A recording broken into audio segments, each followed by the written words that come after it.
Salut la compagnie, c'est Jules Melon et aujourd'hui dans ma procédé critique, je vais poursuivre mon cycle Sergio Leone, entamé durant le confinement avec la trilogie du dollar et Il était une fois dans l'Ouest, en vous parlant de son 6e long métrage en solitaire, sorti en 1971, Il était une fois la Révolution. Titre français alors qu'en Italie, il porte le nom de Giulia Testa et aux États-Unis, Docu-Sucker.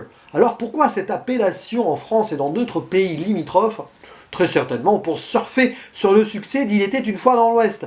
Mais c'est amusant parce que quand on sait que son film ultime suivant, donc Il était une fois en Amérique, est bel et bien sorti sous ce nom partout dans le monde, on peut dire donc qu'en France, on a bel et bien une trilogie Il était une fois de Sergio Leone. Au casting de ce métrage, nous avons deux acteurs majeurs. D'un côté, Rod Steiger qui joue un bandit mexicain nommé Juan Miranda, et de l'autre, James Coburn qui joue un terroriste irlandais nommé John. Alors, membre de l'IRA alors que le film se déroule en 1913 et que l'IRA a été actif bien après.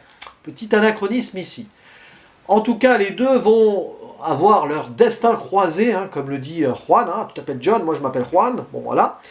Et alors que Juan est pilleur de diligence et qu'il a pour but, avec sa famille, d'aller dérober une banque, John, il est là en mode prospecteur d'argent, l'argent, le matériau, hein, pas l'argent, le pognon que Juan lui veut, et il n'a pas envie d'être embêté, il fait péter voilà, avec ses explosifs, et quand Juan voit ça et tombe sur lui avec sa famille, il se dit c'est un associé parfait, ça, il pourra faire péter les coffres.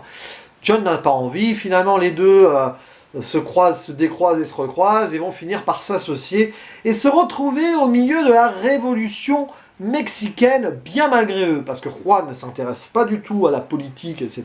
Lui, c'est le pognon qui l'intéresse. Et John, il en sort d'une révolution qui s'est pas super bien passée pour lui, on le voit à travers les flashbacks, en Irlande. D'où le titre français, finalement, assez logique. C'était une fois la révolution, ou même les révolutions, si on veut. Et il faut savoir que ce film est un western sans en être un. Il y a quelques codes du genre, les grands espaces, les décors, mais il n'y a pas les duels qui vont avec, c'est plus un film de guerre et d'aventure pour moi qu'un western, mais alors, quand même, et je vous le dis, c'est un très bon film. Souvent assez sous-estimé hein, dans la filmographie de Leone, mais en même temps avec la trilogie du dollar, Il était une fois dans l'Ouest, et était une fois en Amérique, fatalement, il va être souvent mis en dessous.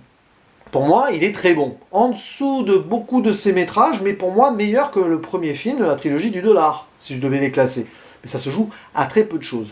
Pourquoi j'aime ce film? Première chose déjà, l'alchimie entre James Coburn et Rod Steiger est extraordinaire. Les deux personnages qui s'opposent, qui s'associent malgré eux et qui finissent par plus ou moins vraiment s'apprécier. J'adore ce parcours-là. L'exposition d'ailleurs est parfaite de la part de Sergio Leone. Juan, par exemple, nous est présenté comme un bandit qui piège ses adversaires. On le voit récupéré par une diligence où il y a des riches ou des bourgeois qui parlent en mal d'ailleurs de toutes les minorités, de tous les pauvres. Et lui, il prépare sa vengeance en regardant, en les voyant blablater, gros plan sur les yeux, gros plan sur les bouches. Encore une marque de fabrique hein, de Sergio Leone. Et on sent le personnage qui n'est pas manichéen en soi, parce que on sent qu'il a potentiellement un grand cœur, notamment avec sa famille, mais alors il recule devant rien à tuer, voire même à violer, si besoin en est. Et d'ailleurs, et aussi à l'appât du gain, tout ça. Et de l'autre côté, John, qui lui nous est présenté de façon mystérieuse, avec des flashbacks assez oniriques, très intéressants. Parfois, on est un peu dans le too much, sur ces moments de souvenirs, mais ça colle parfaitement avec l'histoire. Et on voit ici, après, dans le film, avec des histoires de trahison, de souvenirs, que tout est à peu près logique dans ce que les personnages, d'ailleurs, vont faire au fil de leur aventure. Donc il y a déjà ça, qui pour moi est parfait. Après, il y a aussi une très belle, on va dire, combinaison d'émotion et d'humour dans le film. L'émotion, parce qu'il y a la mort qui rôde dans le métrage. C'est pas un truc qui est léger, au contraire. Il y a des scènes de charnier humain. Ce qui est assez étonnant d'ailleurs, on sent que Sergio Leone ici a voulu faire un écho historique avec la Seconde Guerre mondiale, qui aura lieu donc des années après, mais il y a des moments où on se croirait vraiment voilà, dans un camp avec des morts partout.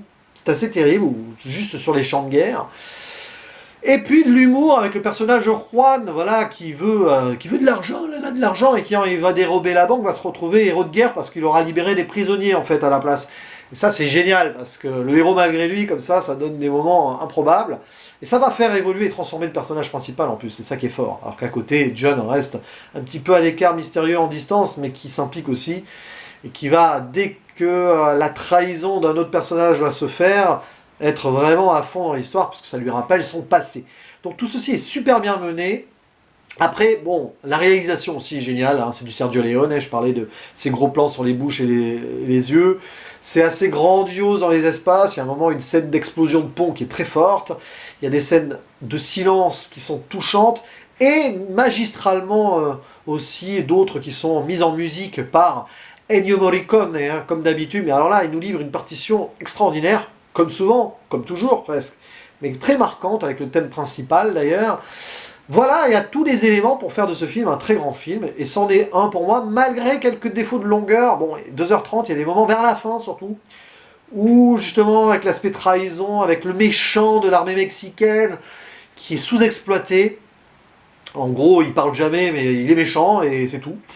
C'est peut-être le problème du film, c'est qu'on est très centré sur les deux personnages principaux, et que là où on avait quelques seconds rôles bien travaillés dans les précédents films de Sergio Leone, là c'est un petit peu plus pauvre. Mais bon, comme l'alchimie fonctionne très bien entre Juan et John, avec leur prénom lié et leur destin qui va avec, bah oui, ça passe quoi. Mais il manque peut-être un petit truc. Voilà, par exemple, un personnage féminin fort, il n'y en a pas du tout. C'est bizarre parce qu'après Once Upon a Time in the West, hein, il était une fois dans l'Ouest, on aurait imaginé que le seul personnage féminin fort est dans les flashbacks de John, par exemple. Mais voilà. Il y en a une qui se fait violer au début, puis après on voit plus de femmes, je crois, dans le film, hein, pratiquement. C'est bizarre.